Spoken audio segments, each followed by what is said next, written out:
Yes, sir! On est en direct des interwebs. Salut, Dave! Salut, François Bégin! Hey, Dave Carter est avec moi pour cet épisode en direct de Facebook de Ça ne tombe pas du ciel. Attends un peu, je vais partir la machine à enregistrer. Salut, Dave! Comment ça va? Salut, François Bégin! Il faut toujours que j'oublie quelque chose, tu sais. T'es incroyable, t'es incroyable. Beaucoup trop de boutons devant moi pour mon cerveau. Alors, bienvenue à tout le monde. Il y a des gens qui commencent à se connecter tranquillement. C'est le fun, les lives, parce qu'on peut prendre vos questions du public. Si vous avez des questions pour nos invités. Ce soir, on reçoit Fred Surin et Stéphane Surin. Non, on n'est plus dans les Surins. Là. Ça, c'est la semaine passée. On a eu Bruni Surin. Quel beau moment, Dave. Hein?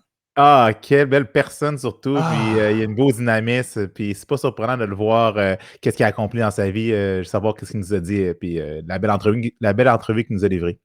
Moi, j'étais fan, mais là, je suis un fan fini. Je le suis partout. Je like toutes ses posts. Il y a sa fille dernièrement qui se démarque aussi. C'est hâte de voir que ça se passe de père en fille, ce talent-là sportif.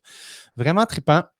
Ce soir, on parle de sociofinancement, les amis. Je ne sais pas s'il y en a d'entre vous qui ne savaient pas c'est quoi. C'est possible. On connaît la plupart d'entre nous La Ruche, organisation qui a ouvert ses portes. Je ne sais pas ça fait combien de temps, mais ça fait probablement près de 10 ans qu'ils sont là. On va en reparler avec Stéphane tantôt, Stéphane Thériault, qui est directeur de La Ruche Chaudière-Appalaches.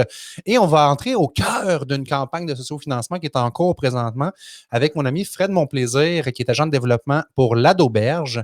Alors, bien hâte de jaser de ça, sociofinancement. Toi, Dave, as-tu déjà fait ça, une campagne de sociofinancement?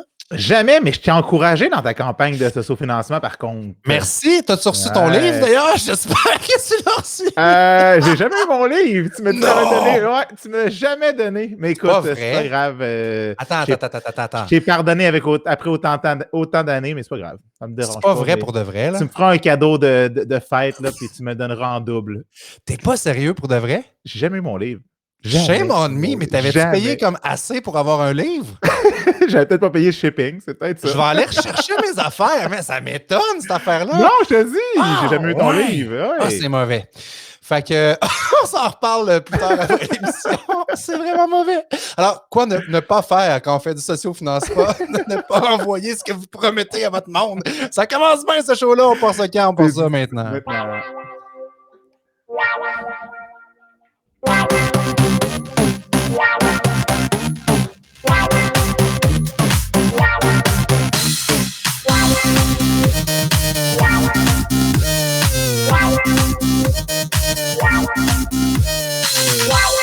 Hey, bienvenue à Ça ne tombe pas du ciel. Je vous rappelle qu'on est en direct sur les interwebs. Faites-nous un petit cœur, un petit pouce. Partagez l'émission si ça vous plaît. On veut se faire connaître. Ça va bien. De plus en plus de gens qui nous suivent. On s'en fait parler. On se fait arrêter dans la rue, Dave. C'est rendu. Ça va... Tout le temps. Tu travailles avec François Bégin, toi. Oui, François Bégin, la star du web. Le gars qui m'a pas donné mon livre. La star du web. Ouais, le gars qui m'a cheap callé en plus. Ah, vraiment. C'est pas grave. Fred Monplaisir, Stéphane Thériault, bienvenue à l'émission. Attendez, je vais vous unmuter, ça va aller mieux pour vous entendre. Salut les gars! Salut. Messieurs. Ça va vraiment bien, François, ce soir. Vraiment bien. À partir de la semaine prochaine, Dave, c'est toi qui fais la régie, mon ami! Et puis François, mea culpa, moi, il aurait fallu que j'aille ton livre pour savoir comment économiser et avoir de l'argent pour participer à ta campagne de sociofinancement à l'époque. Oh, j'aime ça, t'es méta, c'est cool! Ouais. Hey, salut Fred, je suis content de te retrouver. Bienvenue à Ça ne tombe pas du ciel. Je sais que tu écoutes de nos podcasts de temps en temps, fait que là, c'était à ton tour d'être là devant le micro ce soir. Yes, quelle belle découverte, quelle belle approche que vous avez de parler de croissance comme ça sous toutes ces formes. Moi, ça me fait vraiment triper. C'est vraiment un bel angle. Oui, on aime ça, on a du fun, puis on est fiers aussi. Podcast entièrement fabriqué dans la belle ville de Québec. Il n'y en a pas beaucoup. Souvent, il y a le podcast, ça vient de Montréal, ça vient d'un peu partout, mais là, Dave et moi, on fait ça de Québec City 418 represent. Yeah! Stéphane aussi, bienvenue, directeur de La Ruche Chaudière-Appalaches. On est content que tu te joignes à nous. Oui. Hey, merci de l'invitation. C'est toujours un plaisir de parler de financement participatif. C'est le terme qu'on utilise à La Ruche. Puis La Ruche a le vent d'un voile. Ça va me faire plaisir de discuter avec vous de la situation. Tellement. J'ai eu la chance, moi, de le vivre. Dave l'a dit. J'ai vraiment tripé. Ça a été une belle expérience pour moi quand j'ai lancé mon livre. Mais là, on n'est pas là pour parler de moi, on est là pour parler de Fred, parler de l'Auberge, parler de La Ruche. Fred, l'Auberge, d'abord, on va mettre les bases là-dessus. Là. Qu'est-ce que c'est ça? Qu'est-ce que ça mange en hiver? Puis qu'est-ce que tu fais là-dedans? L'aide auberge. Écoute, moi, je suis là depuis pas loin de 2 ans comme agent de développement, embauché d'abord là, pour faire des liens avec les entreprises, aller chercher de l'argent pour faire vivre l'organisme parce que un organisme communautaire, ça vit de subventions, mais ça vit de dons aussi puis de contributions du milieu. Fait que d'abord et avant tout pour ça, puis c'est ça, mon expérience dans le communautaire, dans les organismes, ça me sert à plein d'autres choses aussi après ça à l'aide auberge. Mais l'aide auberge, ce que c'est une maison d'hébergement pour les adolescents de 12 à 17 ans de Chaudière-Appalaches, ça le dit. Fait qu'on a une maison à Lévis et on a une maison à Saint-Georges aussi depuis 3 ans. Puis on a, en temps normal, hors COVID, là, on va avoir 10 lits à Lévis puis 6 lits à Saint-Georges pour accueillir en moyenne 180 jeunes par année qui viennent trouver des outils, prendre une pause, qui ont besoin d'un moment à l'extérieur de la maison pour régler XY problèmes qu'on peut vivre à l'adolescence. Fait qu'ils nous appellent, ils sont référés par les intervenants, les amis en parlent, ils viennent passer une couple de semaines, on les accompagne dans leur processus, on vit avec eux autres, ils sont dans leur maison pendant qu'ils sont à l'aide auberge. Puis tout dépendant de ce qu'ils ont à travailler, puis c'est quoi la problématique, on les aide, on les accompagne là-dedans. Les équiper pour ça. Fait que c'est pas une maison des jeunes, là d'auberge. Il y a le mot auberge là-dedans. J'entends un peu dans ce que tu dis, le mot répit, dans le fond. Prendre un break, là, sortir d'une situation, puis dire, regarde, je vais aller décompresser, je vais aller faire le vide, oui, mais entouré avec des gens qui ont des ressources pour m'aider. Puis l'adolescence, c'est une période charnière. Là. On a tous vécu des adolescences plus ou moins faciles, dépendant de plein de situations. Fait que je suis convaincu que ça a un impact majeur, que vous êtes capable dans bien des cas, de dire « Oh, je m'en vais vers quelque chose que pas sûr que c'est le chemin que je veux emprunter. » Puis grâce à votre aide, on change ça de bord rapidement, là, finalement. Exact. Puis, tu sais, on intervient de façon assez courte. Hein? Fait que c'est entre 4 et 8 semaines, disons, un maximum de 2 mois, parce qu'on veut que les jeunes retournent dans leur famille. C'est ça l'objectif. Fait qu'on n'est pas là pour les tasser complètement. Puis, on est entre... Tu sais, on veut pas faire dire on est une étape avant le centre jeunesse, là, mais on est là pour une clientèle qui peut encore s'outiller, qui accepte, qui est volontaire. Nous autres, c'est ça notre gros point, c'est que les jeunes acceptent de venir à la maison. Les parents sont d'accord avec ce processus-là. Fait qu'on s'entend tout le monde, puis on regarde les objectifs qu'il y a à travailler pendant ce temps-là. Puis on fait partie là, des Auberges du Cœur du Québec. Fait que peut-être que les gens connaissent un petit peu plus ce nom-là. Il y en a une trentaine à travers le Québec qui desservent et des ados et des adultes. Mais nous, on est vraiment le 12-17 ans dans Chaudière-Appalaches. Wow. Puis comment vous faites pour dealer justement avec la situation de COVID, avec votre service d'aide? Écoute, on est obligé de réduire nos lits, premièrement, parce que dans nos lits, il y a des chambres doubles. Hein, fait que là, c'est un lit par chambre, ce qui fait qu'on est à une capacité de 7 à Lévis puis 4 à Saint-Georges. Fait que ça réduit notre capacité d'accueil. Pour le reste, là, on considère que, puis on a c'est accepté là, par la santé publique, les maisons d'hébergement sont comme une bulle familiale. Donc, nous, les jeunes sont considérés comme s'ils étaient à la maison. Ils font des retours aussi chez leurs parents la fin de semaine, mais on s'assure que les mesures sanitaires sont suivies autant chez nous, très strictes, qu'à la maison pour limiter. Parce qu'on a vécu des inquiétudes, là, des situations, puis ça va vite quand on commence à s'inquiéter si le COVID est rentré dans la maison, puis ça pourrait nous arrêter complètement pendant 2-3 semaines. Là, fait qu'on est très prudent là-dessus, puis à date, on a réussi à manœuvrer au travers. Là. Le besoin, tu parlais tantôt que c'est une de tes tâches d'aller chercher des dons, d'aller chercher des sous. Le besoin, quand tu as une maison comme ça, on le sait, là, ceux qui sont propriétaires le savez, c'est des sous, des fonds qui sont récurrents. On a tout le temps besoin d'argent. En plus, vous avez du staff à payer aussi. Vous avez des coûts fixes qui doivent être assez astronomiques. Est-ce que ça devient un peu épuisant d'être tout le temps en mode recherche de fonds comme ça? C'est sûr. Écoute, quand un organisme qui aide des adolescents paye quelqu'un à temps plein pour dire on va aller chercher de l'argent supplémentaire, il y a un calcul à faire. Il faut que le salaire se repaye, puis il faut qu'il y ait une plus-value pour dire qu'il y a un surplus d'argent qui va être réinvesti dans les services. Nous autres, avec 2 maisons, on a un budget qui frôle le $1 million annuellement, puis 80% de ça est des salaires, parce qu'on a des intervenants 24/7. Les jeunes ne sont pas laissés à eux-mêmes dans la maison. Il y a tout le temps quelqu'un qui est là, puis qui les accompagne à chaque moment de la journée. Fait que quand 80% est en ressources humaines, ben ça laisse pas grand marge de manœuvre après ça pour aller gratter de l'argent. Il faut continuer à bien les payer, à être concurrentiel avec d'autres qui ont beaucoup de sous. Puis là-dessus, ben sur notre million, mettons, de budget annuel, il y a 30% qu'on doit aller chercher année après année. Ça veut dire qu'il y a un 70 là, qu'on sait avec le gouvernement, avec des subventions, des fondations qui reviennent, qui injectent des gros montants, Centraide, que vous avez reçu il n'y a pas longtemps aussi. Fait que c'est des bailleurs de fonds qui vont être un peu plus stables, mais on a quand même entre 200 et 300 000 par année à aller chercher. J'allais dire, c'est un gros chunk quand même. Ouais. La ruche est arrivée quand dans ce thinking-là? Est-ce que c'est toi qui as initié ça, Fred, ou c'est eux qui sont venus vers vous? La ruche, d'abord, on les a contactés pour voir qu'est-ce qu'on pouvait faire. Puis on savait que le secrétariat à la jeunesse avait un fonds, le fonds 1001, qui injectait pour des projets jeunesse et tout ça. Mais on se disait, bon, un organisme communautaire, on développe pas l'entrepreneuriat. Il y a plein d'aspects à la politique jeunesse pour coter là-dessus. Fait que c'est cette réflexion-là qui nous a dit, bon, OK, comment est-ce qu'on peut trouver un angle pour aller chercher de l'argent là? On a commencé des contacts, puis je me rappelle, là, c'est il y a au-dessus d'un an, la première fois. Dernier, je pense. Ouais, où j'ai contacté Stéphane, puis j'ai dit, bon, qu'est-ce qu'on peut faire? Puis l'angle n'était pas du tout d'aller chercher du financement pour nos services. C'est-à-dire, comment est-ce qu'on peut faire? Y a-t-il une pogne à quelque part et tout ça? Puis la discussion s'est ouverte comme ça, puis c'est par la suite que, il me semble que Stéphane, tu m'as relancé en disant, écoute, on a le fonds COVID, regardez ce que vous pouvez faire avec ça. Puis là, il fallait apprivoiser. Là. Moi, quand je connaissais la ruche, je sais que ça fonctionne pour des projets, du démarrage, des nouveaux produits qu'on veut lancer et tout ça. Fait que je me disais, ben nous autres, on va faire quoi? On va se faire des chandails, puis on va les vendre. On va faire du merch. Moi, c'était mes questions au début. Là. Comment est-ce qu'on peut avoir des contributions, donner à du monde, mais avoir de l'argent en plus?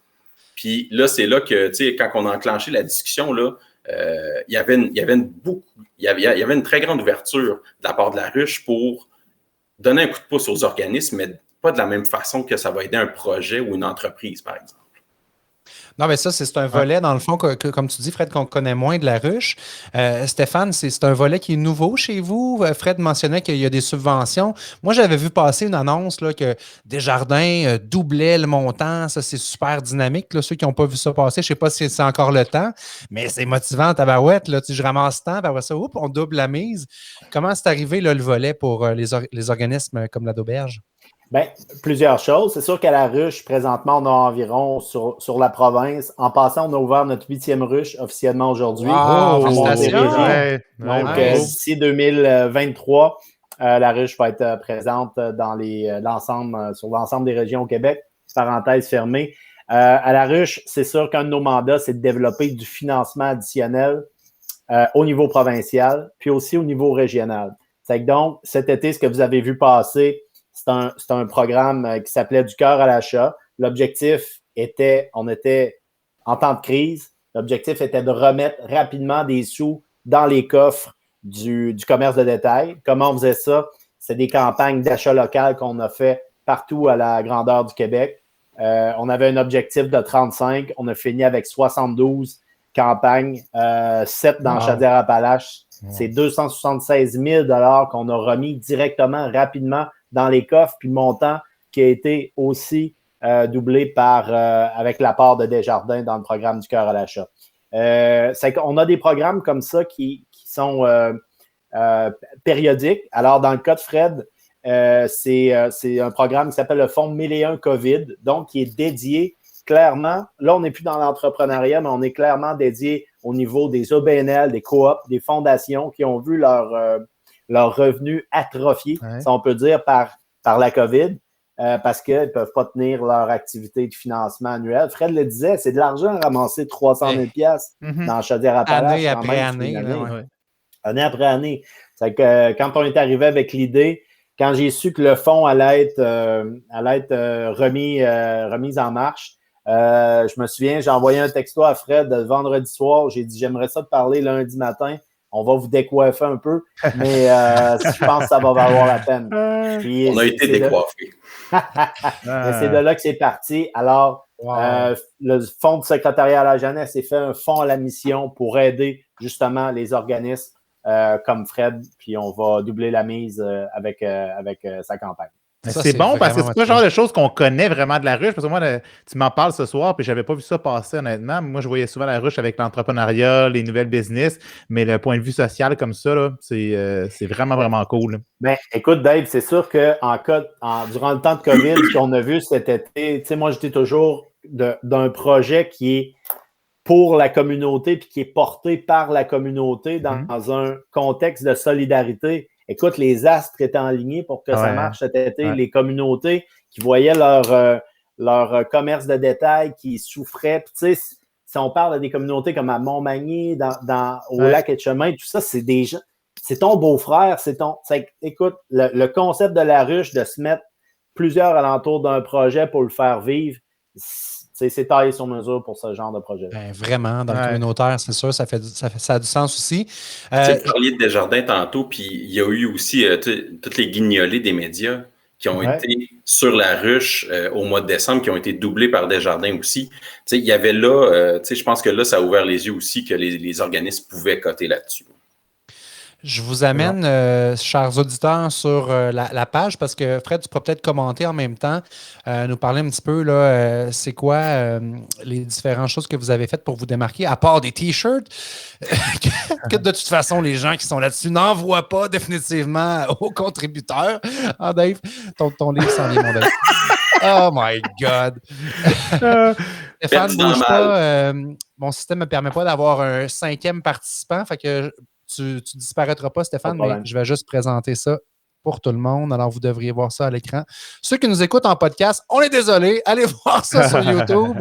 Alors, on voit ici, là, puis j'aime ça comment c'est fait parce que, bon, d'abord, il y a le montant. Vous êtes à 13 275 sur 50 000, 26 %. Mais si on regarde ici, Stéphane parlait tantôt là, du financement, le fonds 1001 pour la jeunesse COVID-19. Fait qu'on voit qu'ils vont participer, eux autres, ils vont accoter jusqu'à concurrence de 50 000. Fait que c'est x2 finalement. Là. Votre 13 000, il est 26 000 en réalité. Là.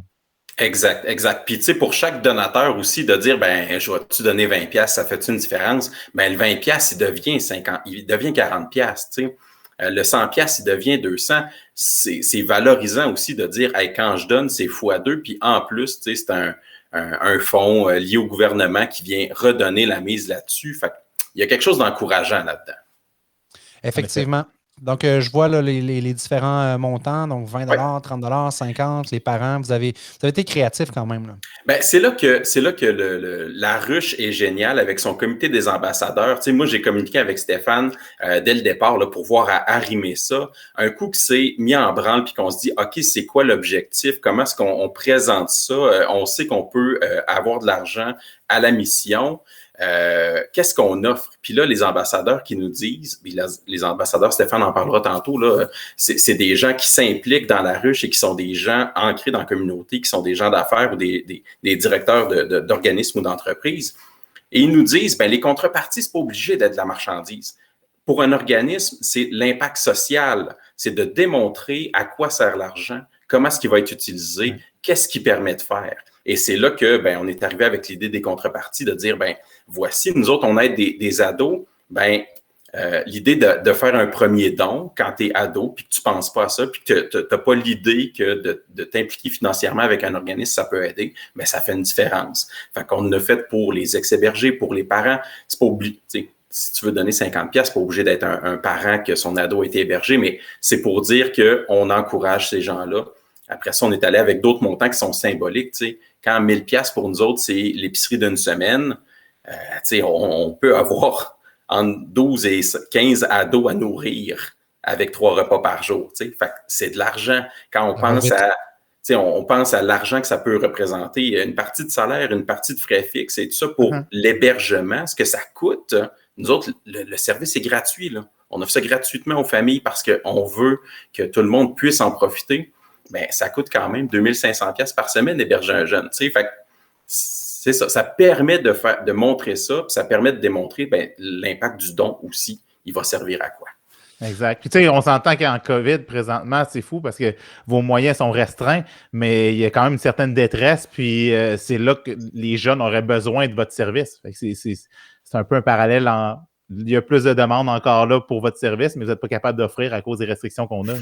Exact. Puis, tu sais, il y a des projets, il y a plein de projets qui sont arrivés pour de l'aide d'urgence. Ouais. Mais nous autres, en 6 mois, on peut pas construire une annexe puis rajouter 3 chambres pour aider le même nombre de jeunes dans plus grand. Tu sais, c'est pas réaliste. Puis, on peut pas rentrer plus d'intervenants, on peut pas rentrer plus de monde en maison. Fait que, tu sais, tout ça vient, on a eu des aides qui étaient nécessaires, qui étaient bénéfiques, mais on n'a pas pu profiter pleinement de tout cet argent-là. Avec la ruche, ce que ça fait, c'est que là, on vient financer à la mission. On vient dire l'argent va servir pour l'organisme, mais on va le dépenser comme on veut. Mais on s'entend, là, c'est pour les services, pour payer les salaires, c'est pour assurer la continuité pour les prochaines années. Et Stéphane, le côté accompagnement, c'est quelque chose, moi, qui m'a marqué à la ruche aussi de mon passage pour ma campagne. Vous êtes vraiment des gens créatifs. On voit que ça fait longtemps. Là, tantôt, je disais en début d'entrevue, 10 ans, je ne sais pas la date exacte, si tu l'as. 2013. 2013, bon, hein, 7 ans, 7-8 ans. Pour vous, c'est important, ça, d'accompagner au complet. C'est gage de succès, j'imagine aussi. Là. Ben, écoute. J'ai donc pris un ton radio-canadien pour poser cette question. C'est gage de succès, Stéphane. Alors, à toi. Ben, je vais poursuivre dans la même lignée. C'est clairement une valeur ajoutée de la ruche, je veux dire, de faire campagne avec nous. Oui, il y a une prise en charge rapidement au niveau d'un directeur régional qu'on va mettre. On va mettre aussi le promoteur en contact avec un spécialiste de projet qui va l'accompagner tout au long.